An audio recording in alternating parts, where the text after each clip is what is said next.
We have one final very important set of derivatives to talk about, and those are the derivatives of trigonometric functions. In order to come up with what the derivatives are of, say, sine and cosine, we're going to involve two special limits. One is the limit as x approaches 0 of sine x over x, that equals 1.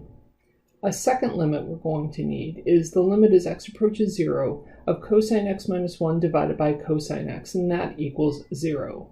There's three ways we could prove this. We could show it numerically, we could show it geometrically, and we could give a real mathematical proof. Numerically, I've gone ahead and graphed sine x over x. It looks like this general curve with a hole right at x equals 0. So it looks reasonable that that in fact goes to the number 1. Geometrically, I'd be using sector of a circle, and if I wanted to do the mathematical proof, I would use the squeeze theorem. But I'm actually not going to spend time in this video proving these two special limits. But what I do want to do is derive the derivative of sine x using these two special limits. So just like before, I'm going to start off with the formal definition of the limit. That is, the limit as h approaches 0 of sine x plus h minus sine x divided by h. And that's again for the derivative of sine x. I need to use one of my trig identity formulas, and that is the sum and difference identity. That says if I have the sine of x plus h, that's equal to the sine of x times the cosine h plus cosine x times sine h. If I plug that into my formal definition of my limit, I get the following. What I can do now is pull that sine x out of the sine x cosine x term and the negative sine x term. I get sine x times cosine h minus 1. Then I still have that second term plus cosine x sine h. That's all again over h. I'll split this up into two separate limits by the sum limit law. And then in both terms, I'm going to pull out that sine x and then that cosine x. And I can do that because the limit is going as h approaches 0, and that product has no h in it. Well, at this point, I'm going to use those two special limits. The one that says the limit as h approaches 0 of cosine h minus 1 over h, that goes to 0. And the limit of h approaching 0 of sine h over h, that goes to 1. Therefore, I find that the derivative of sine x is simply equal to cosine x. I'm not going to prove all of these trigonometric functions, but you need to memorize all these derivatives. We've just shown that the derivative of sine x is cosine x. The derivative of cosine x is not just sine x, it's negative sine x. The derivative of tangent is secant squared x.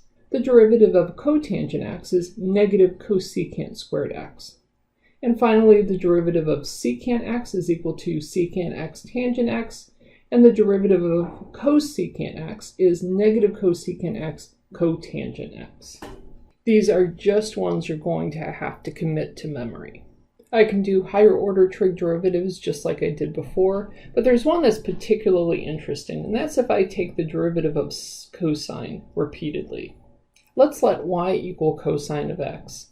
The derivative of y in that case, well, I've determined that that's equal to negative sine x. If I take the second derivative of my y, that's equal to the first derivative of the derivative of what I've just found. That is d dx of negative sine x. Notice I could have written y prime and y double prime.